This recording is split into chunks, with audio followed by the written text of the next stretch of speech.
नमस्कार दोस्तों। Weekly current affairs की जो सीरीज है उसमें हम आज बात करेंगे 21 मार्च से 27 मार्च के करंट अफेयर्स की।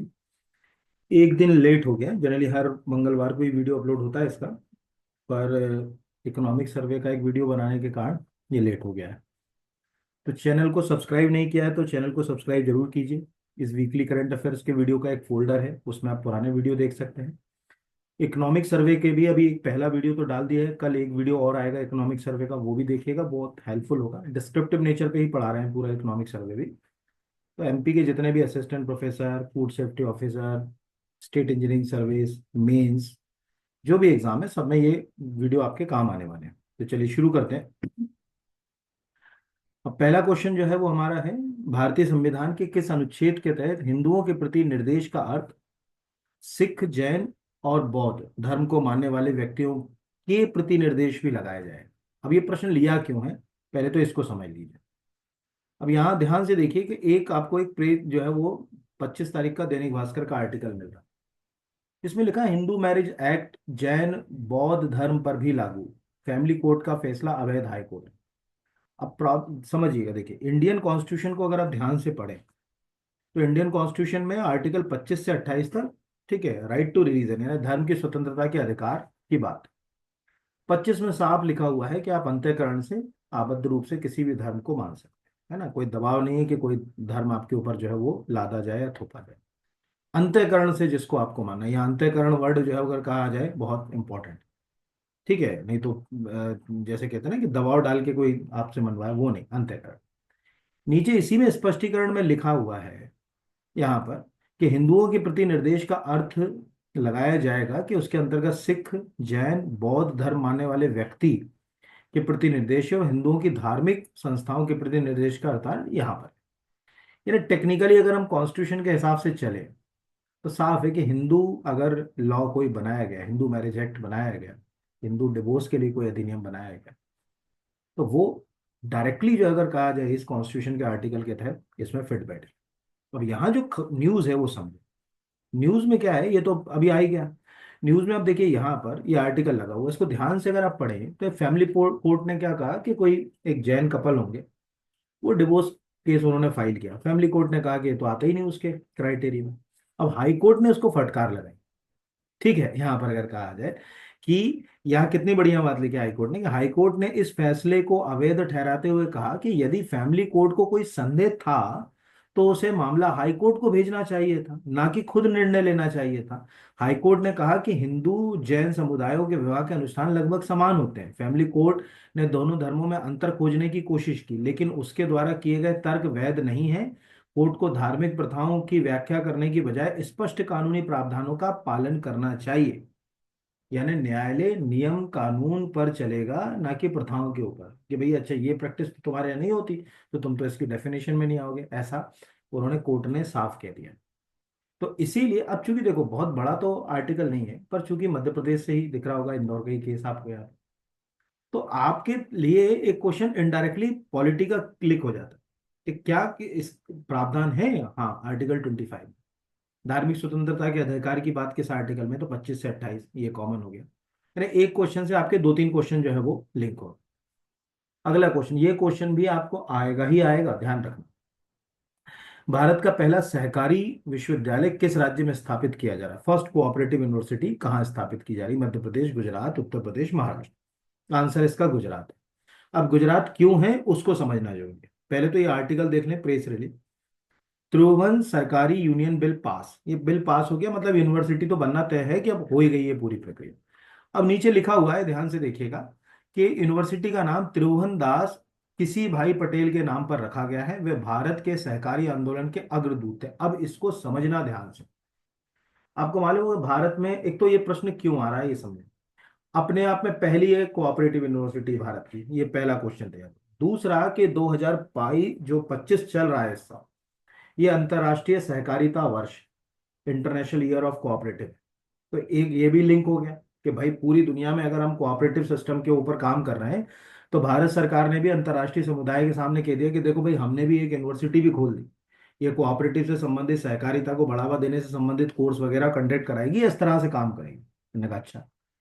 तीसरा कि भारत में अगर हम कोऑपरेटिव मॉडल को स्टडी करते हैं तो उसमें सबसे फेमस मॉडल है अमूल का, आनंद मिल्क यूनियन लिमिटेड।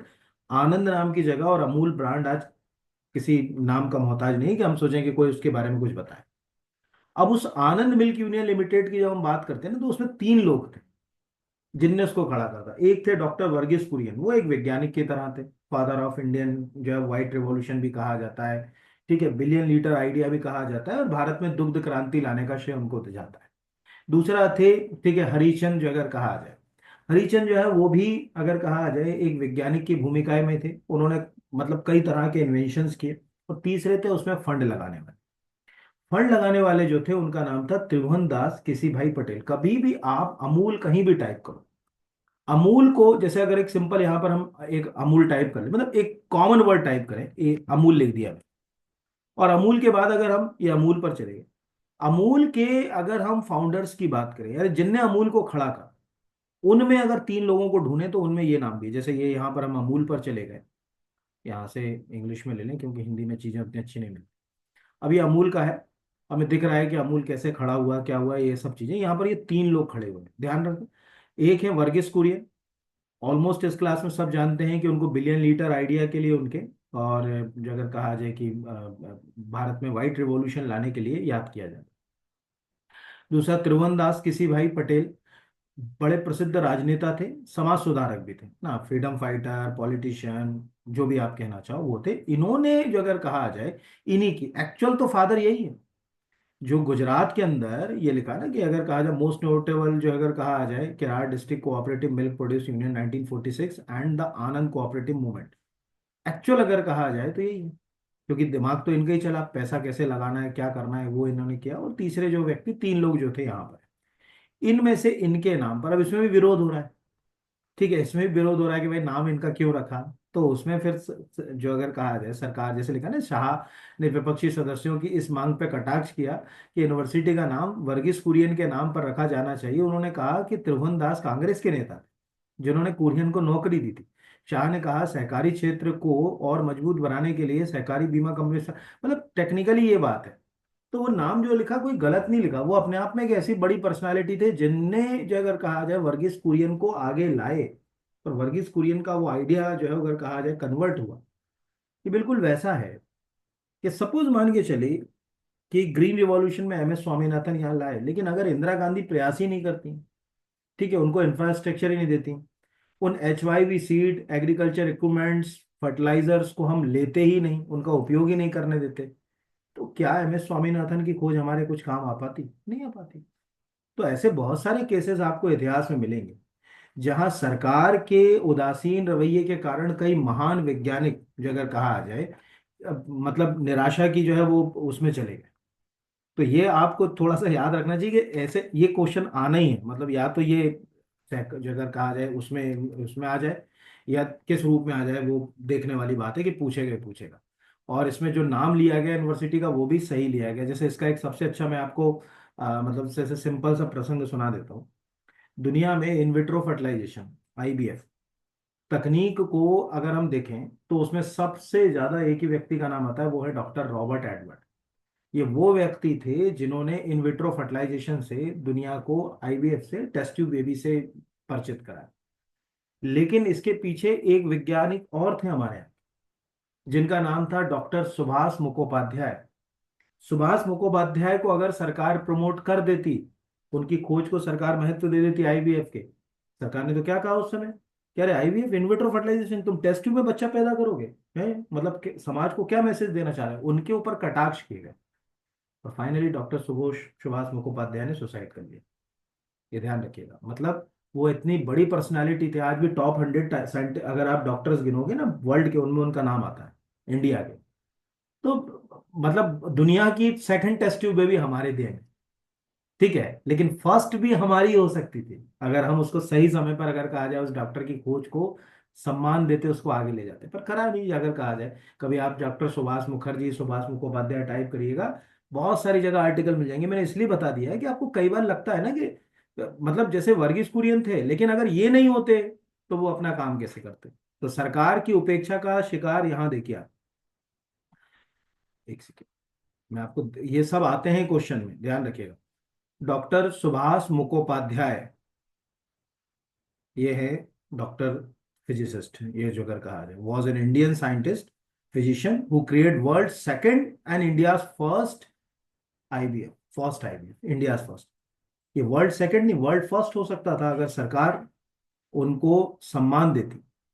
यहाँ पर ये मतलब आज तो आप बोल रहे हो कि पाइनियर पर्सनालिटी और टॉप डॉक्टर्स और दुनिया भर की कहानियां कथाएं, उस समय हम जो अगर कहा जाए उनके बारे में बात नहीं करते। यहाँ पर तो ये लिखा हुआ है, इसमें इनके बारे में बहुत सारे आर्टिकल आपको ग्लोबल सिनेरियो मिल जाएंगे, एक से एक जो अगर कहा जाए कि जगहों पर उनके बारे में लिखा हुआ है। ठीक है, तो बस यही एक बुनियादी बात है, मतलब हम कह सकते हैं। और शायद एक और अच्छी चीज बताओ, जो टेस्ट ट्यूब बेबी के लिए नोबेल प्राइज मिला डॉक्टर एडवर्ड को, वो शायद हमको मिल जाता, शायद। यानी आज हमारे पास एक जो है वो डॉक्टर रॉबर्ट एडवर्ड जो है, नोबेल प्राइज जो है वो उनको मिला, अभी ज्यादा समय नहीं हुआ यहाँ पर, वो हमें मिल जाता है इनको, लेकिन हमने करा ही नहीं प्रयास, तो बात ही खत्म हो गई। फिर है प्रधानमंत्री धन धान्य योजना के अंतर्गत, एक्चुअल ये इस बजट में इंट्रोड्यूस हुई योजना, और सरकार ने अभी इसको लागू करने की प्रक्रिया शुरू कर दी, अभी इसका आर्टिकल भी आ गया है पीआईबी में। तो अब इसमें है क्या, प्रधानमंत्री धन धान्य योजना के अंतर्गत कितने जिलों को शामिल किया गया, ये प्रश्न ऐसे ही आएगा जब भी आएगा। ठीक है, मतलब 50, 100, 150, 200 इस तरह से ही पूछेगा। तो इसमें 100 जिले। अब यहाँ पर आपको प्रेस रिलीज दिख रहा है 21 मार्च का, इसमें लिख रहे हैं कि प्रधानमंत्री धन धान्य योजना की घोषणा वित्त मंत्री श्रीमती निर्मला सीतारमण ने 2025-26 के बजट में की थी। इस कार्यक्रम में कम उत्पादन, मध्यम फसल सघनता और औसत कम मापदंड वाले 100 जिले, यानी जहां पर मार्जिनल फार्मर, सीमांत किसान, छोटे किसान ज्यादा हैं, उनको अगर हम जाएं मुख्य धारा में लाना चाहें तो उसके लिए ये योजना है। इसका लक्ष्य कृषि उत्पादकता में वृद्धि करना, सिंचाई सुविधाओं में सुधार करना, दीर्घकालीन और अल्पकालीन ऋण सुविधा उपलब्ध कराना, ये सब जो है अगर कहा जाए इसमें, और सरकार इस पे काम करने लगी, इसलिए ये क्वेश्चन जो है वो आपको पंच हो सकता है। अगला ये क्वेश्चन भी अभी दो राज्यों के बीच विवाद का विषय है ना, इसमें जो अगर कहा जाए आपस में ही जो है वो महाराष्ट्र और उत्तर प्रदेश के बीच में ही थोड़ा सा तनातनी हो गई, इसलिए भी प्रश्न इंपॉर्टेंट। हाल ही में महाराष्ट्र सरकार द्वारा किस स्थान पर छत्रपति शिवाजी महाराज के सम्मान में स्मारक बनाने का निर्णय लिया है, पुणे, सतारा, आगरा, सूरत। तो इसका आंसर है आगरा। अगर हम पढ़ेंगे नहीं तो हम पुणे, सतारा या सूरत में से किसी को ढूंढेंगे। अब एक्चुअल ये क्या है, पहले तो ये देख लीजिए, नीचे मैंने दो प्रेस लिखा है, एक तो आज तक का, यहाँ पर आगरा में बनेगा छत्रपति शिवाजी महाराज का स्मारक, महाराष्ट्र सरकार का जमीन, महाराष्ट्र सरकार करेगी जमीन अधिग्रहण। फिर इसके बाद जो अगर कहा जाए, ये जैसे इंग्लिश में भी लिखा हुआ है, उत्तर प्रदेश सरकार ने कह दिया कि नहीं, अब हम बनवाएंगे, महाराष्ट्र सरकार को बनवाने की जरूरत नहीं, अब अगर आप पढ़ेंगे तो इसमें मिल जाएगा। अब ये हमारे लिए क्यों इंपॉर्टेंट हो, क्योंकि आगरा वर्ड आ गया तो आपको ये जरूर पता होना चाहिए कि आगरा शिवाजी महाराज कब गए। और इसमें एक छोटी सी स्टोरी है, अगर मान के चलो आप असिस्टेंट प्रोफेसर का एग्जाम दे रहे हैं हिस्ट्री से, तब तो आपको एक क्वेश्चन ऐसे ही तैयार कर लेना चाहिए। और नॉर्मली भी हिस्ट्री के लिए आप सबको पता होना चाहिए कि देखिए क्या है, शिवाजी महाराज और अगर कहा जाए औरंगजेब के बीच का जो कॉन्फ्लिक्ट था, उसमें शिवाजी महाराज के खिलाफ औरंगजेब ने भेजा था राजा जयसिंह। ठीक है, अब जयसिंह जो अगर कहा जाए गए, और शिवाजी महाराज, अब शिवाजी महाराज बहुत ही ज्यादा लिबरल किस्म के राजा, उनको लगता था कि इस मार काट से मेरी प्रजा को कष्ट ना हो, तो उन्होंने कहा कि ठीक है, हम एक जो पुरंदर की संधि जो है वो उन्होंने कर ली। टिटियो पुरंदर के बाद शिवाजी महाराज आगरा यात्रा के लिए तैयार, जयसिंह से कहा कि ठीक है भाई, हम आगरा जाएंगे, आगरा यात्रा के ऊपर जाएंगे, कोई दिक्कत की बात नहीं। अब शिवाजी महाराज आगरा यात्रा के लिए गए, इधर राजा जयसिंह बीमारी पड़ गए थे। आपको याद होगा कि 16 जिस साल शिवाजी महाराज यात्रा पे गए, उसी समय शिवा ये राजा जयसिंह यहाँ बीमार थे। और जस्ट उसके एक साल बाद 1667 में तो राजा जयसिंह की यहीं बुरहानपुर में डेथ हो गई थी। आप ये भी याद रखिए, कोई पूछे कि बुरहानपुर में किसकी छतरी कहाँ है, बुरहानपुर में, तो राजा जयसिंह की छतरी बुरहानपुर में। हिंदू धर्म में जो है वो मकबरे या टॉम वर्ड यूज ना करके सेनेटॉप, ठीक है, छतरी वर्ड यूज कर लिया जाता है। जैसे आप होलकरों की छतरी देखोगे तो इंदौर चले जाओ, किशनपुरा में, है ना। बुंदेलों की छतरी देखोगे तो ओरछा आप चले जाओ, ठीक है, बेतवा नदी के किनारे बहुत सारी छतरियां हैं उनकी। तो जो अगर कहा जाए कि मतलब एक स्मारक जहाँ पर व्यक्ति का अंतिम संस्कार किया जाता है, वह एक स्मारक बना दिया जाता है।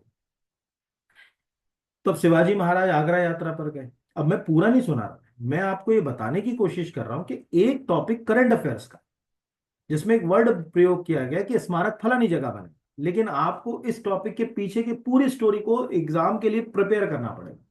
जस्ट लाइक आपको ये पता होना चाहिए कि भाई, जो अगर कहा जाए कि राजा जयसिंह की छतरी कहाँ है, अब क्यों है वो बुरहानपुर में है, और औरंगजेब ने ही जो अगर कहा जाए बनवाई है यहाँ पर, तो उसके पीछे की स्टोरी यही है कि औरंगजेब ने दक्कन के लिए जयसिंह को भेजा था कि जाओ शिवाजी के खिलाफ तुम पूरा जो है वो ऑर्गेनाइज करो दक्कन को, वहां से मैनेज करो।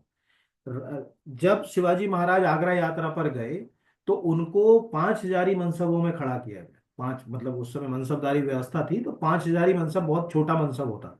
इससे वो नाराज हो गए। नाराज होने के बाद उन्होंने औरंगजेब से थोड़े से, ठीक है, हॉट टॉक हो गया। औरंगजेब ने कहा कि तुम तो हमारे भाई की तरह हो शिवाजी से। तो शिवाजी महाराज ने कह दिया कि हमको मालूम है कि तुमने अपने भाइयों को क्या हाल किए, क्योंकि औरंगजेब ने तो अपने भाइयों की बहुत बुरी तरीके से निर्मम हत्याएं करी, जिसमें दारा शिकोह की हत्या तो बड़ी खतरनाक है। आज तक कब्र तक नहीं मिली कि दारा शिकोह कहाँ दफनाया गया, सरकार भी ढूंढ रही दारा शिकोह की कब्र। तो शिवाजी महाराज को कैद कर लिया गया आगरा में, और कैद करके रखा गया, और उसी कैद से शिवाजी महाराज स्कैप करके निकल गए। वो डेट भी, अगर आप कोई अच्छा एग्जाम, स्टैंडर्ड का एग्जाम तैयार कर रहे हो, तो आपको वो 17 अगस्त की डेट भी याद कर रखना पड़ेगी कि 17 अगस्त 1666 को शिवाजी महाराज आगरा से स्कैप करके निकल गए थे। उसके बाद फिर वो जो है वो औरंगजेब के कभी हाथ में आए, और औरंगजेब के साथ वो लगातार संघर्ष करते रहे। हालांकि फिर बाद में औरंगजेब को, उनको लगा कि औरंगजेब उनको पकड़ने के लिए बहुत ज्यादा ब्रूटल, जो अगर कहा जाए, काम कर रहा था। मतलब काफी मार काट दक्कन में उसने, जैसे वो छावा मूवी में दिखाया ना, वैसे ही कर रहा था। तो शिवाजी महाराज ने औरंगजेब को लेटर्स भी लिखे। ठीक है, जो लेटर्स में उन्होंने कहा कि भाई अगर ऐसा कुछ है तो हम आपके साथ सुलह करने को तैयार है। फिर औरंगजेब ने उनको राजा का टाइटल दिया। और फाइनली अगर कहा जाए कि वो शिवाजी महाराज कुछ समय में समझ गए कि औरंगजेब तो औरंगजेब है। उसके बाद फिर शिवाजी महाराज ने अपना कोरोनेशन करा लिया 1674 में, 1674 में, और वो छत्रपति कहलाने लगे। और उसके बाद 1674 से 1680 तक शिवाजी महाराज जीवित रहे। अब आप सोचिए, ये स्टोरी मैं इसके लिए नहीं पढ़ा रहा हूं, आपको ये पता होना जरूरी है जिस अभी क्या चल रहा है। देखिए, हमारे आसपास क्या चल रहा है वो हमारे एग्जाम का आधार होता है। मतलब ये बिल्कुल वैसा है कि कोविड लगा हुआ है, कर्फ्यू लगा और तुम घर से बाहर निकल जाओ, और पुलिस वाले खूब तुम्हें डंडे मारे और आके कहो कि देखो पुलिस वाले मुझे पीट रहे, तो तुम्हारी गलती थी कि कोविड होने के बाद, जानकारी होने के बाद तुम बाहर गए। तो अगर कुछ चल रहा है उसके बारे में हमें जानकारी नहीं है तो हम असफल हैं। हमें आसपास चल रही चीजों को जोड़ना सीखना पड़ेगा सब्जेक्ट के हिसाब से। और यही चीज जो है वो यहाँ पर आएगी, शिवाजी महाराज, संभाजी, इन पे प्रश्न 101% है कि नेक्स्ट ईयर कुछ ना कुछ आएगा। क्या आएगा देखने वाली बात। तो एक तो ये हो गया। अगला, हाल ही में जारी आंकड़ों के अनुसार भारत विश्व में चाय निर्यातक देशों में कौन से स्थान पर आ गया? प्रथम, द्वितीय, तृतीय, चतुर्थ।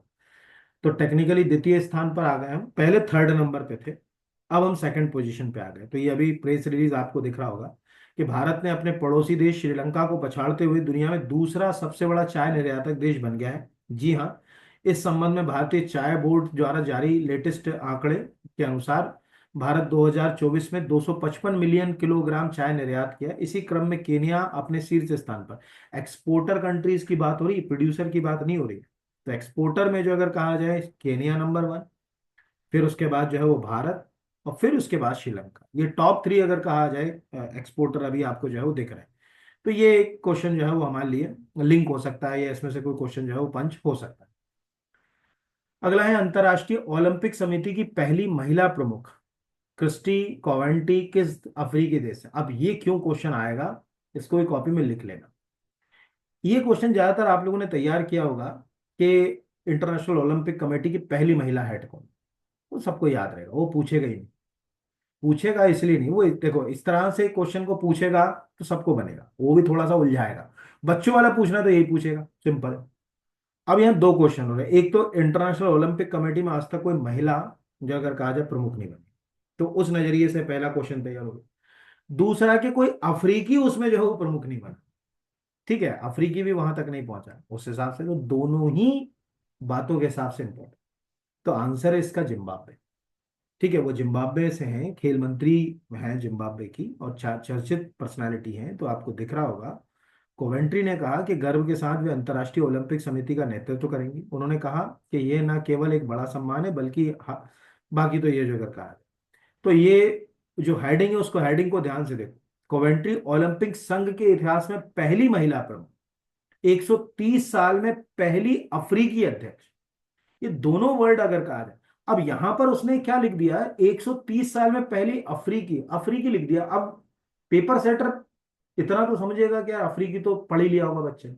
वो पूछेगा अफ्रीका में कहाँ से, जिम्बाब्वे ने, केनिया, इथोपिया, सूडान, इजिप्ट, कहाँ से। अब वहां कंफ्यूज। अच्छा, अफ्रीकी देशों के बारे में हमारी कहानी भी इतनी उलझी हुई रहती कि हम हमारे मतलब हमको पता ही नहीं रहते कंसेप्ट, तो हम तुक्का भी नहीं लगा सकते कि कौन सा देश लगा है। तो इस हिसाब से आंसर हो गया जिम्बाब्वे। जहां तक कि ये इतना इंपॉर्टेंट है कि अगर आप इस कीवर्ड को ही टाइप करो तो अभी उनकी स्टोरीज जो है वो जिम्बाब्वे से लिंक करके पब्लिश हो रही। जो भी पेपरों में जो स्टोरीज वगैरह आ रही हैं, उन सब में जिम्बाब्वे की कहानी का जो है वो उल्लेख है कि कैसे उन्होंने वहाँ एक इम्पोर्टेंट रोल प्ले किया, स्पोर्ट को कैसे जो अगर कहा जाए मेन उसमें पहचान दिलाई। यहाँ आप कुछ भी तो ये कई बार जो न्यूज में चीजें चलती हैं वो हमें पता होना चाहिए। ठीक है, वो हमें पता होना चाहिए न्यूज में चल रही है तो जो अगर कहा जाए कि यहाँ पर तो जैसे ये लिखा ना कि Kirsty was appointed the ministry of youth sport art, ठीक है, by the president of Zimbabwe in September 2018 for the 4 days after the found out dash dash dash dash, और बहुत सारे इस तरह से यहाँ पर। तो जैसे लिखा कि जिम्बाब्वे, यहाँ पर हर जगह आप ध्यान से देखो तो उसमें जिम्बाब्वे क्यों लिख रहा हो। तो क्या हमको नहीं पता होना चाहिए कि यार जिम्बाब्वे से है, तो जिम्बाब्वे जो अगर कहा जाए कि ये आंसर जो है वो हमारा हो गया। इस प्रकार ये भी क्वेश्चन जो है वो हमारे लिए एक इंपॉर्टेंट हो सकता है, इसमें से भी कोई आ सकता है। अगला है राष्ट्रीय ई विधान एप्लीकेशन नेवा। अब इसमें ध्यान रखिएगा, अगर आप आईटी वाला कोई भी टॉपिक तैयार कर रहे हैं, किसी भी एग्जाम का, पीएससी में, एमपीपीएससी का कोई भी, या अदर कोई भी स्टेट का तैयार कर रहे हैं जिसमें इंफॉर्मेशन एंड टेक्नोलॉजी वाला टॉपिक है, उसमें आपको नेवा ही वर्ड लिख के देगा कि वर्तमान में ई विधान के लिए या अगर इलेक्ट्रॉनिक मीडियम से जो अगर कहा जाए जो है असेंबलीज हैं उनके फंक्शंस काम आदि के लिए इनमें से क्या चलाया जा रहा है। अब वो नेवा लिखेगा ना तो वो नेवा ही सबसे ज्यादा उलझाएगा, हिंदी में ऐसे लिख देगा, इंग्लिश में ऐसे। तो एक तो 28 भी जो अगर कहा जाए दिल्ली हो गई, है ना। अभी जब अरविंद केजरीवाल जी थे तब तक तो इन्होंने अपनाया नहीं, अब नई सरकार आई तो उसने कहा कि हम इससे जुड़ेंगे। हम तो काफी लंबे समय से इससे कनेक्ट। अब आप कहोगे अगर कहा जाए कि हम काफी लंबे समय से कनेक्ट हैं, तो अगर हम यहाँ देखें, आप जो मध्य प्रदेश विधानसभा की वेबसाइट लिंक करते हो ना, वो नेवा से ही जुड़ी हुई, जिससे आप सभी चीजों को डिजिटल प्लेटफॉर्म पर देख सकते हो। आज आप कोई भी चीज अगर कहा जाए, ये हम चले गए नेवा पे, यहाँ पर ये नेवा हमने खोल लिया, तो डिजिटल यहाँ पर लॉन्च द नेवा, ठीक है, अगर कहा जाए पब्लिक पोर्टल वर्जन 2.0 नेवा, ऐसे ही याद रखना है यहाँ। अब इसमें वो स्टेट्स हैं, इसमें अपने को दो बेनिफिट मिले। एक तो नेवा से कौन कौन जुड़े हैं, तो लोकसभा राज्यसभा तो जुड़े हुए हैं, दिख ही रहा है। असेंबली, तो ये असेंबलियां जुड़ी हुई हैं, इतनी असेंबली है ना, अभी 28 असेंबली हैं आज तक की स्थिति में। और अगर कहा जाए, अब इसमें देखो स्टेट की कहानी अगर हम बात करें तो केवल दो ऐसी जगहें हैं जहाँ स्टेट नहीं है लेकिन असेंबली है, एक तो पौंडीचेरी और एक तो दिल्ली। तो ये भी अपने लिए हो गया। मध्य प्रदेश अगर ढूंढोगे तो आसानी से मध्य प्रदेश भी मिल जाएगा। काउंसिल भी इसमें शामिल है, कितनी काउंसिल है तो ये दिख रहा होगा भारत में। इस बहाने आपको ये भी समझ पड़ गया कि आंध्रा, बिहार, कर्नाटका, महाराष्ट्र, तेलंगाना और उत्तर प्रदेश, इनमें विधान परिषद भी है। जैसे एक प्रश्न कई बार आ जाता है ना कि देखो क्या होता है ना, करंट अफेयर्स हम लोग जो पढ़ते हैं उसमें हमेशा एक बात का ध्यान रखना चाहिए, हम करंट अफेयर्स को कैसे सब्जेक्ट से बार बार रिव्यू। देखो, भगवान ने हमको इतना इंटेलिजेंट बना के नहीं भेजा है कि हमने एक बार चीज पढ़ ली और हम 10 साल के बाद उसको याद करें। वो फिल्मों में बहुत अच्छा लगा, फिल्मों में कोई रॉ का एजेंट बन जाए, उसको इंग्लिश भी बहुत अच्छी आएगी, उसको क्रिकेट खेलना, म्यूजिक बजाना, ठीक है, जो अगर कहा जाए प्लेन चलाना, वो सब वो मतलब कि एक्स्ट्रा ऑर्डिनरी पर्सनैलिटी होता है। फिल्म में तो हम फिल्म का हीरो नहीं, हम जीवंत जो अगर कहा जाए जीवन। तो हमें तो चीजों को बार बार जो है वो प्रैक्टिस करना पड़ेगा ना, करत करत अभ्यास। तो काउंसिल, अब दिमाग वहां एग्जाम हॉल में ढूंढ रहे यार कौन से स्टेट में काउंसिल नहीं है। रिवाइज हो गया ना कि आंध्रा, बिहार, कर्नाटक, महाराष्ट्र, तेलंगाना, उत्तर प्रदेश में काउंसिल भी काम कर रही है। असेंबली हमारे राज्य की, ये तो अब इतने सारे राज्यों से हमको कोई अभी तो नहीं, हमारे राज्य में हम ये चलेगा, ये हमने क्लिक करा तो ये मध्य प्रदेश पे आ गया। जब भी मैंने आपको मध्य प्रदेश विधानसभा का कोई आर्टिकल पढ़ाया ही पढ़ाया। ई विधान से फायदा क्या हुआ, आज मुझे लगता है कि यार अभी हमारे वित्त मंत्री ने जो स्टेटमेंट दिया, वो स्टेटमेंट में उन्होंने क्या कहा, मैं यहां से अगर कहा जाए जाकर जो है वो ढूंढ सकता हूँ।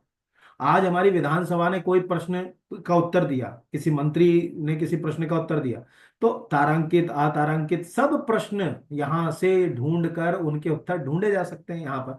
ये आप जब इसमें ऐसे डालोगे ना तब जो है वो अगर कहा जाए कि आपको वो मिल जाएंगे पूरे यहाँ पर धीरे धीरे।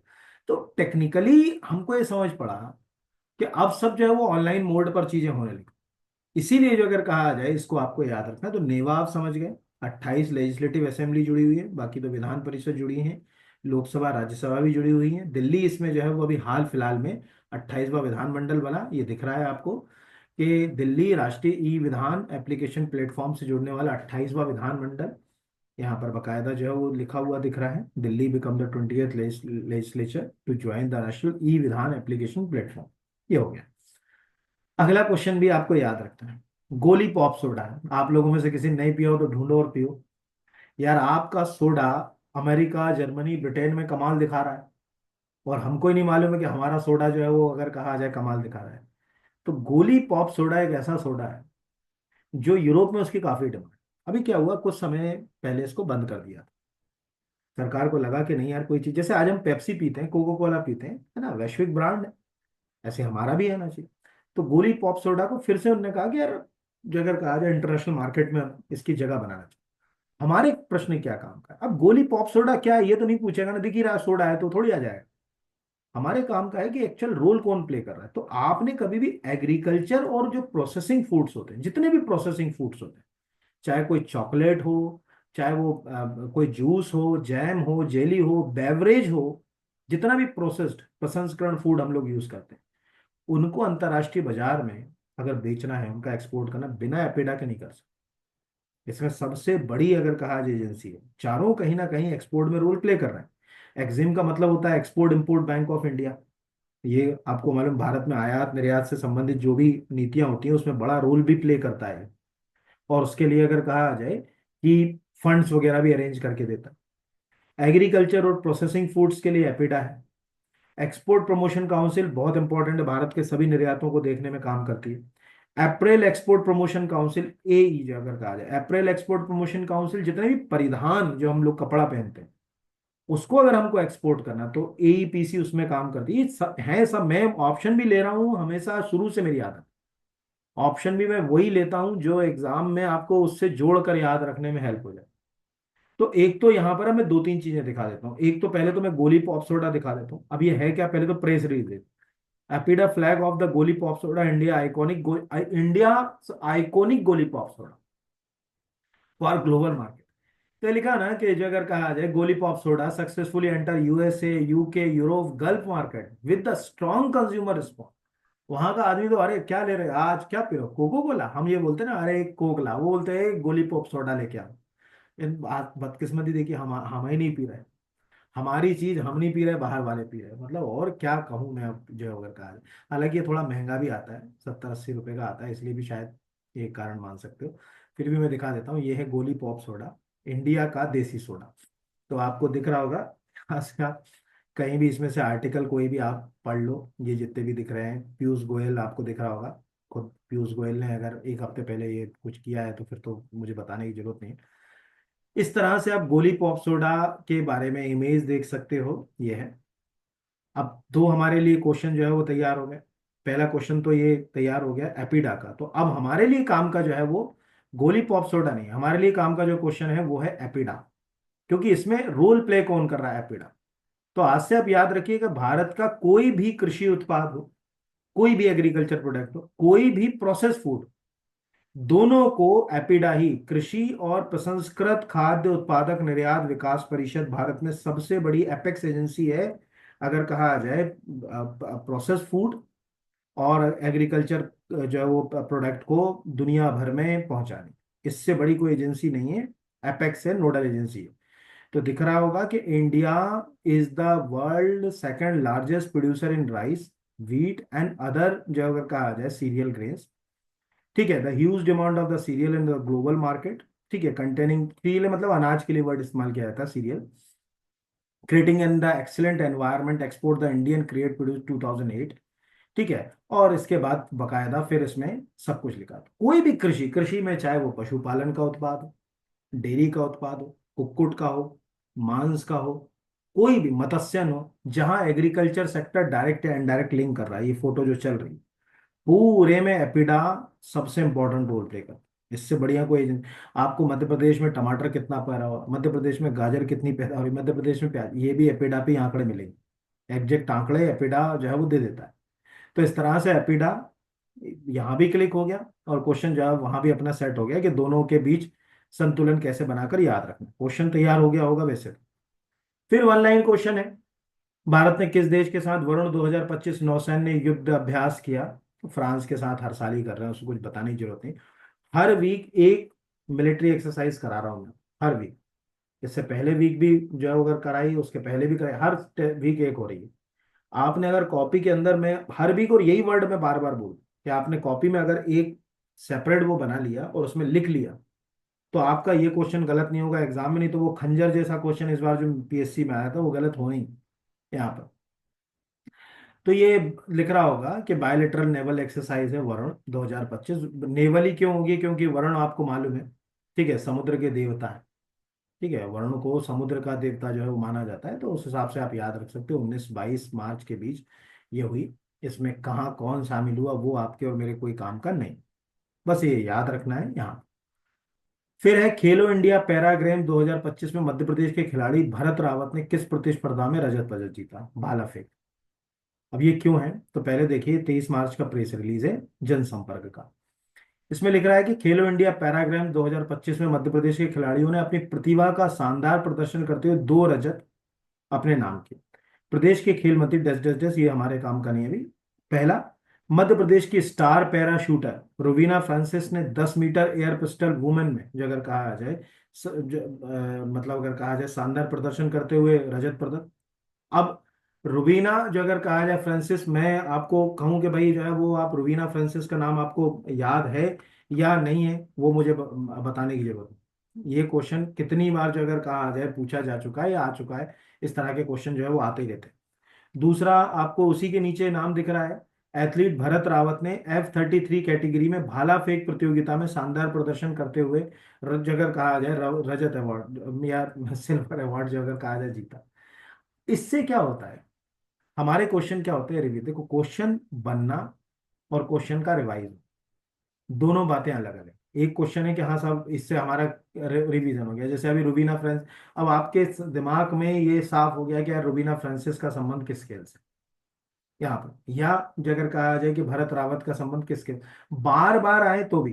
जैसे इस बार का मैं आपको बताऊं, आपने अगर अर्जुन अवार्ड पढ़ा हो जैसे यहाँ पर, तो अब आपको अगर सपोज मान के चलो पैरा शूटिंग ही वहां आ जाता है, जैसे यहाँ पर अपन एक टाइप करें अर्जुन अवार्ड 2025 पीआईबी, एक सेकंड ना,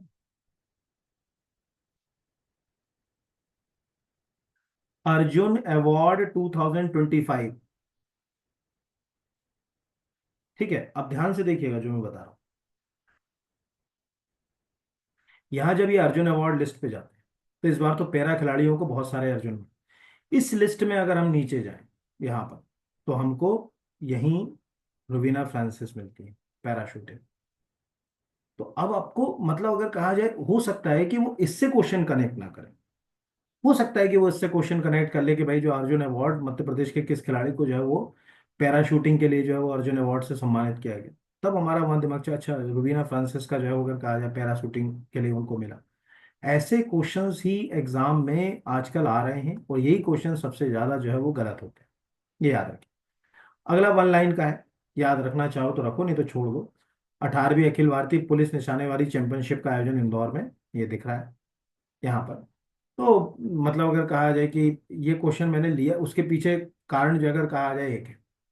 अगर सिंपल वे में अगर जैसे आपने सपोज मान के चलो कि नहीं पढ़ के गए, अब आपको लगा कि यार शूटिंग का है, तो तुक्का लगाओगे तो क्या लगाओगे? तुक्का हमेशा जो है भोपाल लगाओगे, क्योंकि मध्य प्रदेश स्टेट शूटिंग एकेडमी जो है वो भोपाल में। अब चूंकि मध्य Pradesh state shooting academy Bhopal में, तो दिमाग भी जो है अगर कहा जाए कि तुरंत जाके जो है वो वहां पहुंचा, तो प्रश्न हो गया गलत।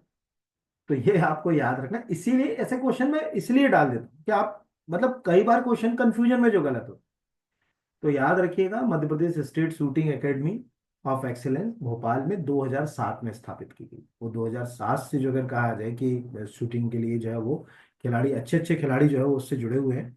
ये रोबिना फ्रांसिस जो हैं, वो भी इसी जो अगर कहा जाए मध्य प्रदेश शूटिंग एकेडमी की खिलाड़ी।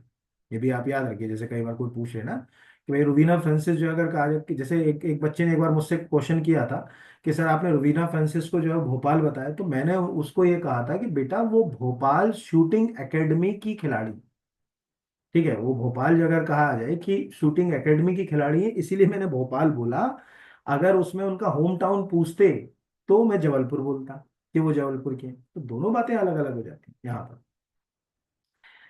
साइंस टेक कॉन्क्लेव, ठीक है, सिनेप्स 2025 का आयोजन कहाँ किया गया? गुरुग्राम। अब ये हमारे लिए बहुत बड़ा आर्टिकल नहीं, मुझे नहीं लगता कि ये क्वेश्चन आए, पर इसमें एक इवेंट में कुछ चीजें चर्चा में वो हमारे लिए काम के हैं। जैसे यहाँ पर पहला तो देखिए, यहाँ आप ध्यान से देखिएगा, इसमें जो काम की चीजें, एक मिनट, इसको पहले एक सेकंड के लिए मैं इसको अपन ऐसे जूम करें तो यहाँ पर समझ पड़ेगा ये।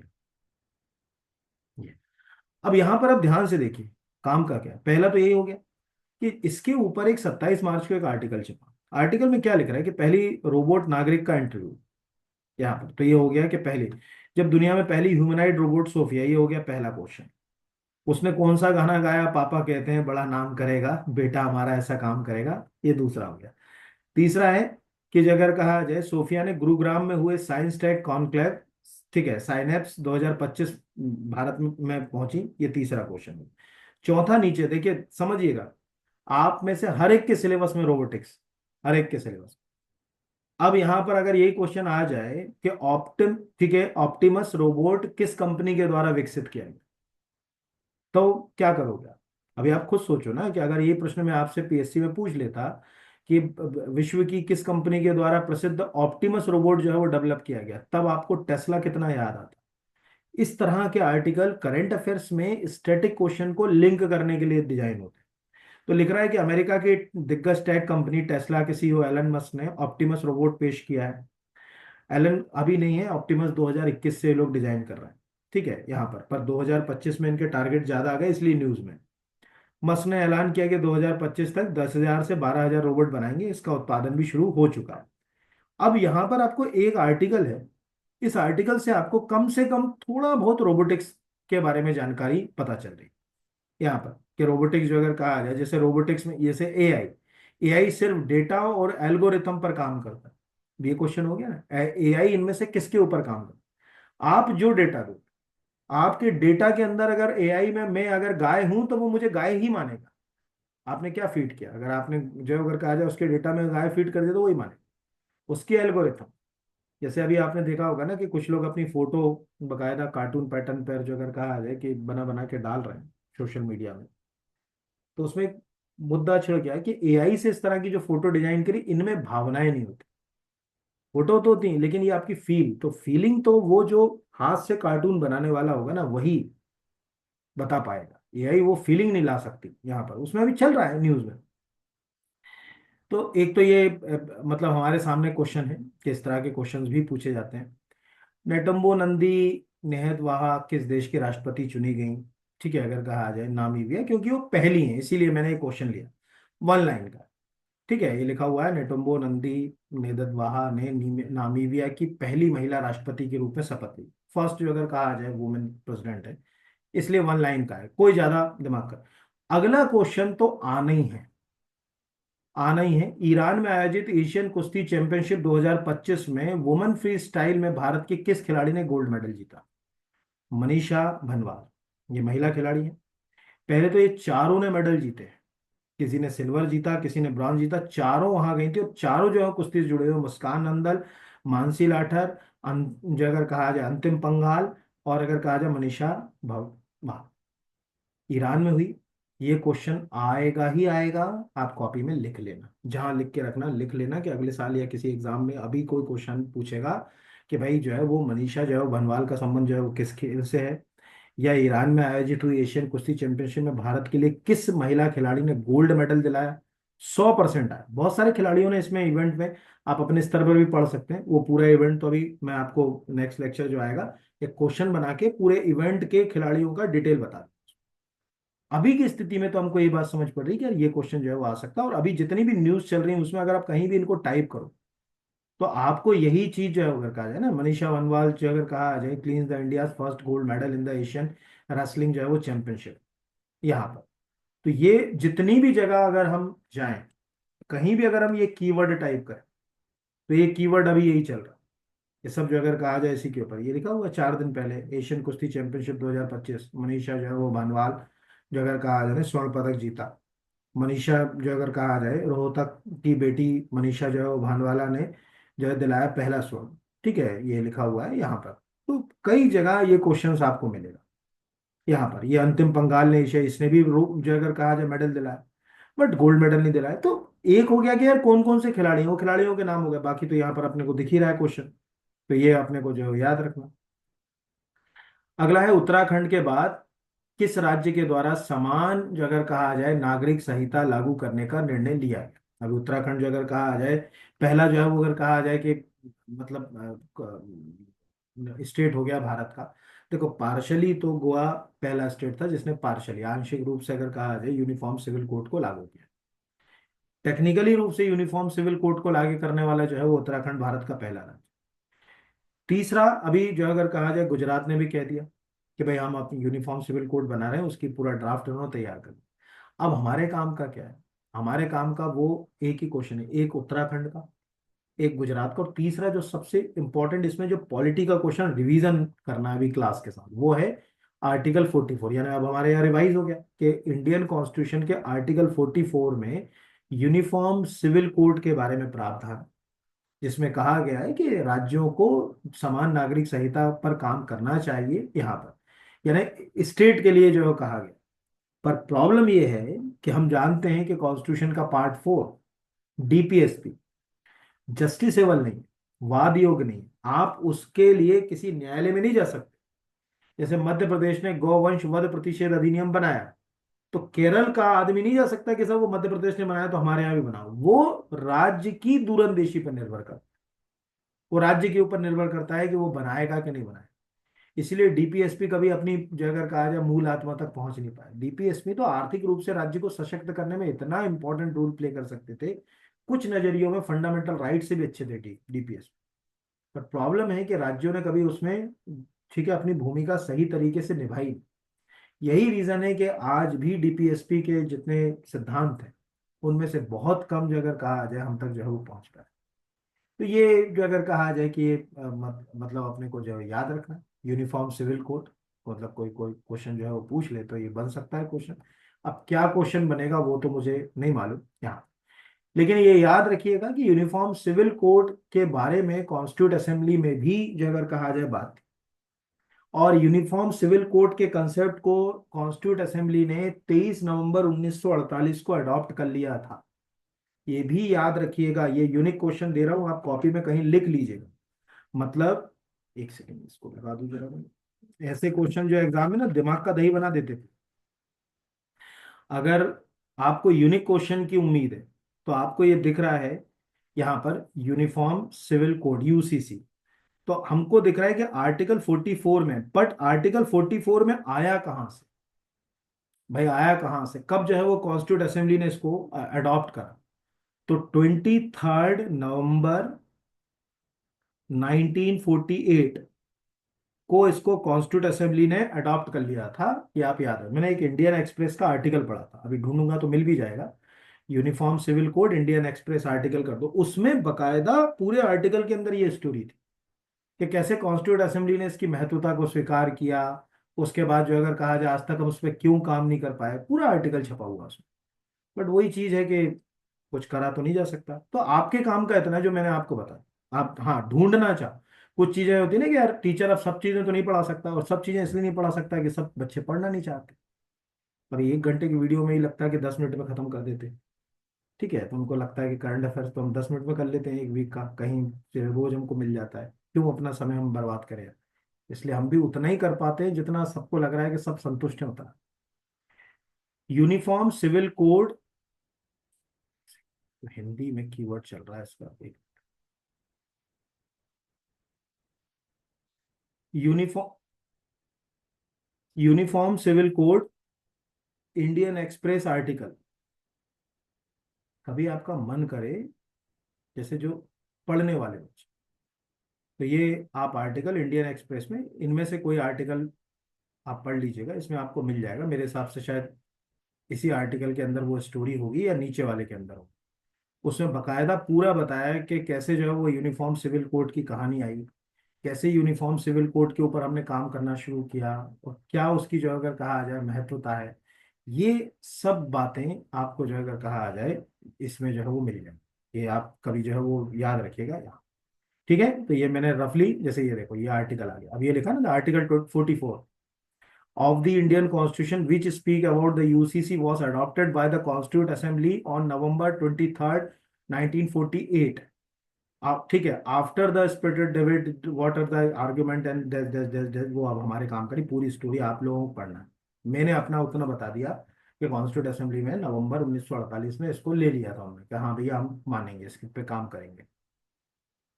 अब ये तो हो गया गुजरात, लिखा है uniform civil code committee Gujarat. अब रिवीजन हो गया 44 नंबर का आर्टिकल। फिर है अलेक्जेंडर जो है वो लुकाशेंको 7वीं बार जो है वो किस देश के राष्ट्रपति चुने गए? बेलारूस। बेलारूस इसलिए काम का है क्योंकि रूस का सबसे अच्छा दोस्त है। इस समय रूस यूक्रेन वॉर में अगर रूस के साथ कोई सीधे खड़ा है, छाती ठोक के आ जाओ कोई भी, हम तो खड़े हैं, तो वो बेलारूस है। तो फिर जो है अगर कहा जाए याद रखना चाहिए यहाँ पर। और 7वीं बार जीते तो कहीं ना कहीं इसमें भी डिक्टेटरशिप जैसी थोड़ी स्थितियां हैं। वो अभी हम यहाँ डिस्कशन नहीं करेंगे, कभी फुर्सत होगी तो करेंगे। हाल ही में भारत ने कितने बिलियन टन कोयले का उत्पादन करके, ये भी एक प्रश्न है। मतलब अभी आप देखिए सरकार इसको प्रचारित कर रही है। हालांकि ठीक भी है, हमारी आज भी मोटा मोटा माने तो 45 से 50% एनर्जी जो डिमांड है हमारी वो कोल बेस्ड प्लांट पर। आज हिंदुस्तान में सबसे ज्यादा विद्युत का उत्पादन, मध्य प्रदेश में ही सबसे ज्यादा विद्युत का उत्पादन कोल बेस्ड प्लांट से हो रहा है। हमारे पास सेंट्रल वाले भी हैं, जैसे एनटीपीसी के भी कोल प्लांट्स हमारे यहाँ। Madhya Pradesh power generating company limited के भी कोल प्लांट है हमारे पास। सारणी चले जाओ, सतपुड़ा जो है वो थर्मल पावर प्लांट, यहाँ आप चले जाओ खंडवा चले जाओ, यहाँ संत सिंगा जी थर्मल पावर प्लांट, यहाँ अमरकंटक चले जाओ चचाई थर्मल पावर प्लांट, ये सब हमारे खुद के। इसके अलावा अगर कहा जाए विंध्याचल थर्मल पावर प्लांट चले जाओ, ये एनटीपीसी का।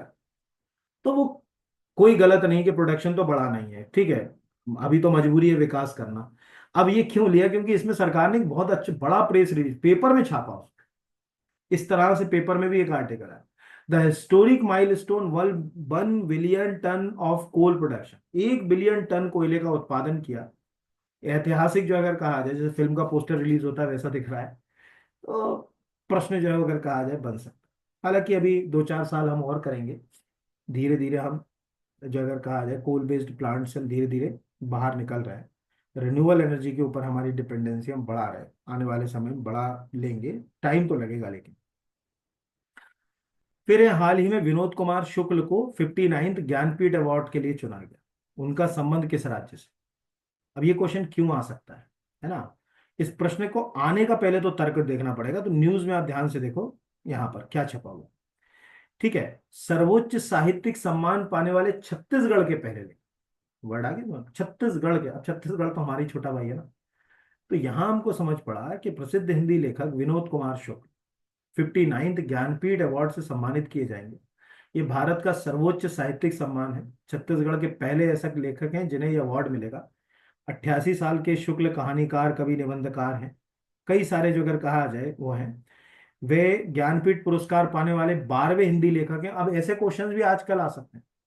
अब जो है वो दिमाग खराब हो गया किसी को, क्यों रे यार ये जो क्या मतलब अगर कहा जाए कि ये क्या कुछ भी पूछ लिया कि ज्ञानपीठ जो अगर कहा जाए अवार्ड कितने जो है अगर कहा जाए हिंदी के लिए जो है वो कितने लोगों को मिल चुका है।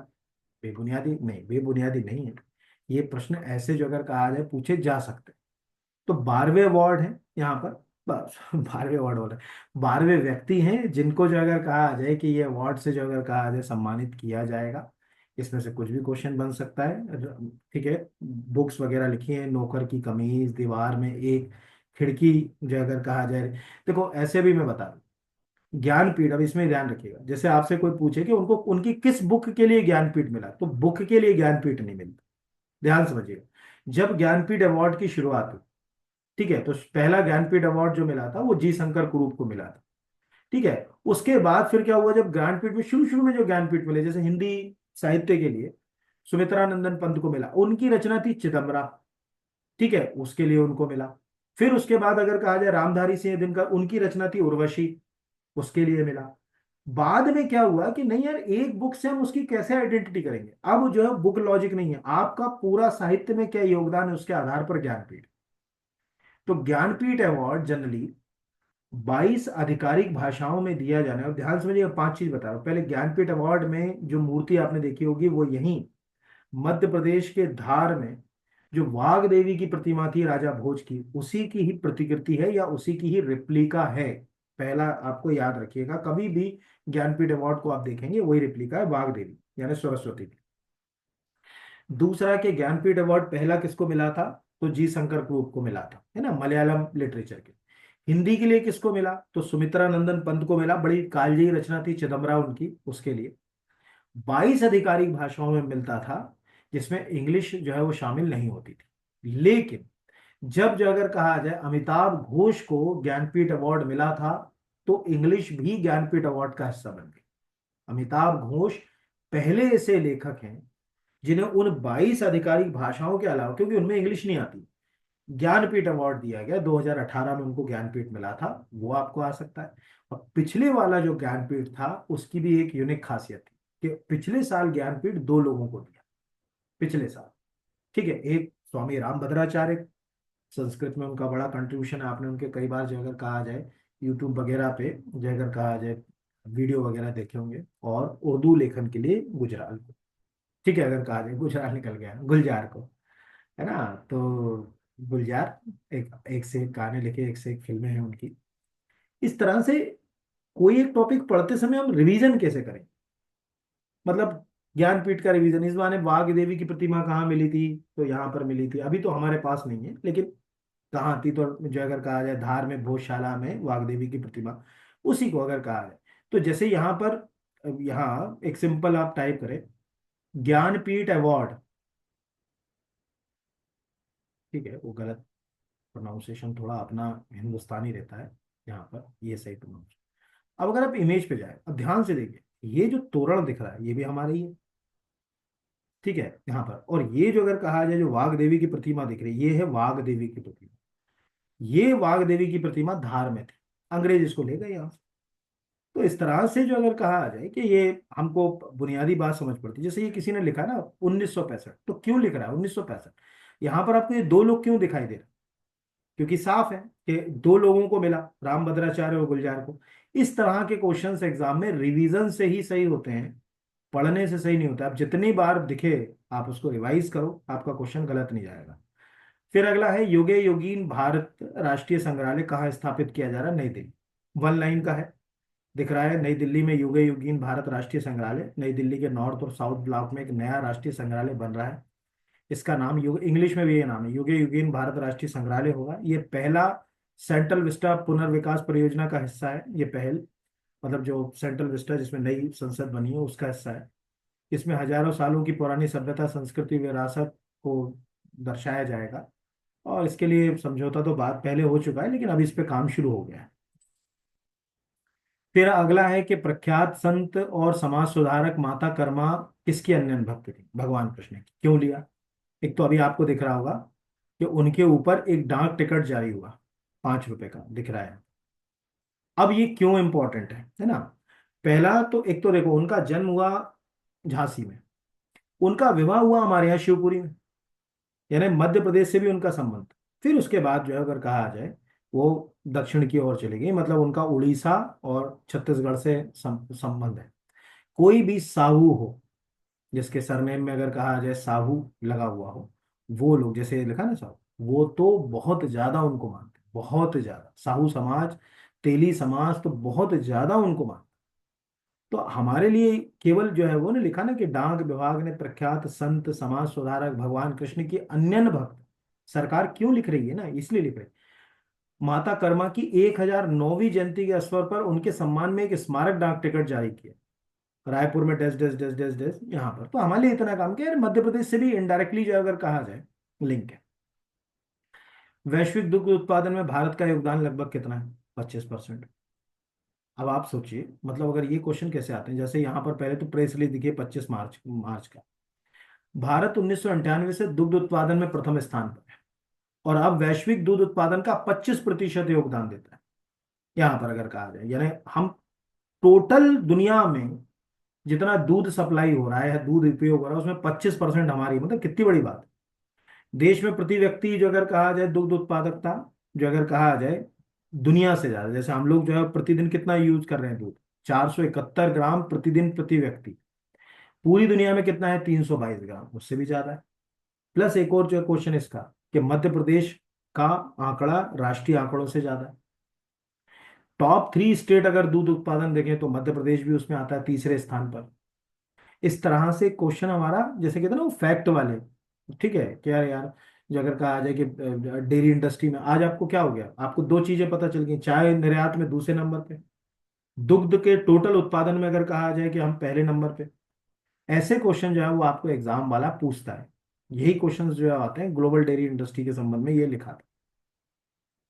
अगला, अगर आप में से कोई ये फूड सेफ्टी ऑफिसर का एग्जाम तैयार कर रहा है उसके लिए, बाकी को नहीं आएगा ये क्वेश्चन। खाद्य प्रसंस्करण व उद्योग मंत्रालय ने वित्तीय सहायता से कितनी नई जो है वो परीक्षण प्रयोगशालाएं स्थापित की गई। इसमें फैसई का रोल, फूड सेफ्टी अथॉरिटी का रोल बहुत है। 100 ये स्थापित की जा रही। तो ये उनके लिए जो फूड सेफ्टी वगैरह की तैयारी कर रहे हैं, कि खाद्य प्रसंस्करण उद्योग मंत्रालय की वित्तीय सहायता से ऐसे ही क्वेश्चन आपको आएंगे। जब फर्स्ट पेपर, ये फर्स्ट पेपर में आएगा करंट अफेयर्स में, उन बच्चों को, फूड सेफ्टी वालों को, कि अच्छा ये जो अगर कहा जाए ऐसे भी प्रश्न जो है वो पूछे जा सकते हैं। तो ये तो वन लाइन का हो गया। यहाँ पर है ना, वो जो है वो मुझे बताने की जरूरत नहीं कि कैसे क्या होगा, वो आने वाले समय में जो भी है यहाँ पर। हाँ, लेकिन जो भी होंगी लैब, उसमें लिखा हुआ ना खाद्य उत्पादों के सुरक्षा मानकों के लिए, ठीक है, संदूषक रोगाणुओं से मुक्त खाद्य परीक्षण के लिए, कि भाई कोई फूड जो है वो अगर कहा जाए खराब तो नहीं हो रहा, यही सब चीजें तो उनके सिलेबस में है। इसीलिए वो जो अगर कहा जाए क्वेश्चन जो है वो एग्जाम में पंच हो सकता है, या उसमें से कोई क्वेश्चन जो है वो आपसे बन सकता है। अगला वन लाइन का है, ज्यादा अंदर नहीं जाना, एक लाइन के लिए याद रखो। वरिष्ठ नागरिकों के लिए आयोग बनाने वाला भारत का पहला राज्य कौन सा है, तो केरल ने बना ही दिया। आप अगर इस आर्टिकल को पढ़ें आज तक के, कि वरिष्ठ नागरिकों के लिए आयोग बनाने वाला पहला राज्य बना केरल, केरल। और बकायदा स्टेटूटरी है ना, विधानसभा ने प्रक्रिया के तहत बनाया। ऐसा नहीं कि सरकार ने एक ऑर्डर, एग्जीक्यूटिव ऑर्डर जारी किया और बना दिया, नहीं, पूरी प्रक्रिया से बना। वो लिखा दूसरा, इस दिशा में एक कदम के रूप में केरल विधानसभा में ने केरल राज्य में वरिष्ठ नागरिक आयोग विधेयक बुधवार को पारित किया। मतलब बकायदा प्रक्रिया के तहत अब पारित तो कर दिया, आयोग बना दिया, देखते हैं काम कितना करता है। ये वैसे ही है जैसे मध्य प्रदेश में राज्य महिला आयोग खाली पड़ा हुआ है, अनुसूचित जाति आयोग खाली पड़ा हुआ है, अनुसूचित जनजाति आयोग खाली पड़ा, देखो आप, कोई है ही नहीं, पूरे खाली पड़े हुए। नाम मात्र के सिंबॉलिक काम नहीं होना चाहिए, हम लोग सांकेतिक काम ज्यादा करते हैं, वो सबसे खतरनाक है। हाल ही में चर्चा में रही दिया सलाई किसकी आत्मकथा है, कैलाश सत्यार्थी की। आएगा क्वेश्चन, अच्छा क्वेश्चन है। हम जानते हैं कि कैलाश सत्यार्थी बचपन बचाओ जो आंदोलन उन्होंने चलाया, उसके लिए और उनके उसमें योगदान, बच्चों को जो अगर कहा जाए जैसे चाइल्ड लेबर है, और जो बच्चे जो अगर कहा जाए पढ़ नहीं पा रहे, शिक्षा से उन्हें जोड़ने के लिए उनका एनजीओ काम करता है। उनके इसी योगदान के लिए उनको नोबेल प्राइज से भी, या नोबेल पीस प्राइज से भी जो अगर कहा जाए सम्मानित जो है वो किया गया था। उनका पूरा संघर्ष जीवन का, कैसे वो इस इंस्टीट्यूशन से जुड़े, कैसे उन्होंने बच्चों को मुख्य धारा में लाने के लिए प्रयास किया, वो सब उनकी इस ऑटोबायोग्राफी में है, जिसका नाम है, ठीक है, डीएसएलआई। ये स्टैटिक क्वेश्चन आपको पूछा जा सकता है, ये ध्यान रखिए। वो हो सकता है कि सेम क्वेश्चन आपसे पंच कर ले, कि दिया सेलाई नाम की आत्मकथा किसकी है, ये भी क्वेश्चन आपको आ सकता है। तो इस वीक ज्यादा करंट अफेयर्स के टॉपिक्स तो नहीं थे, लेकिन जो भी थे आपको समझ पड़ा कि सब्जेक्ट से बहुत ज्यादा कनेक्ट हैं। फॉर एग्जांपल आर्टिकल 44 आपका रिवीजन हो गया। कॉन्स्टिट्यूट असेंबली में कब अडॉप्ट किया, 23 नवंबर 1948, ये यूनिक क्वेश्चन हो गया। अब ये क्वेश्चन अगले साल पीएससी पूछ ले तो दिमाग खराब हो जाता है कि कहाँ से उठा लिया क्वेश्चन उसमें, है ना। और शिवाजी महाराज का कोरोनेशन कब हुआ, 1674, ये अपने को पता चल गया। राजा जयसिंह की छतरी कहाँ पर है, यानी कहाँ उनकी मृत्यु हुई थी, तो बुरहानपुर में राजा जयसिंह। यानी ये करंट अफेयर्स तो नहीं है, लेकिन चूंकि न्यूज में चर्चा में है विषय, तो हमको पढ़ने ही पड़ेंगे यहाँ पर। इस तरह से करंट अफेयर्स हुआ। तो उम्मीद है आपको अच्छा लगा होगा। और आप में से अगर कोई फूड सेफ्टी ऑफिसर एग्जाम की तैयारी कर रहा है, तो मेरी ऐप के ऊपर जाना, और कुछ वीडियो मैंने ओपन कर रखे, एक बार देखना। कोर्स परचेस करना अपनी जगह, एक बार देखना और फील करना। कुछ बच्चे ये भी बोल रहे थे कि सर आप नोट्स देंगे कि नहीं देंगे, तो मैंने उनको ये कहा था कि भाई जो फाइल से मैं पढ़ा रहा हूँ अगर कोई फाइल मैंने टाइप कराई है तो सबको मिलेगी। और अगर मैं कोई वेबसाइट से पढ़ा रहा हूँ तो वो तो नोट्स बनाना पड़ेंगे, है ना। तो कुछ गवर्नमेंट की वेबसाइट हम फॉलो करते हैं, कुछ फाइल प्लान करते हैं, तो फाइल तो सबको मिल ही रही है यहाँ पर।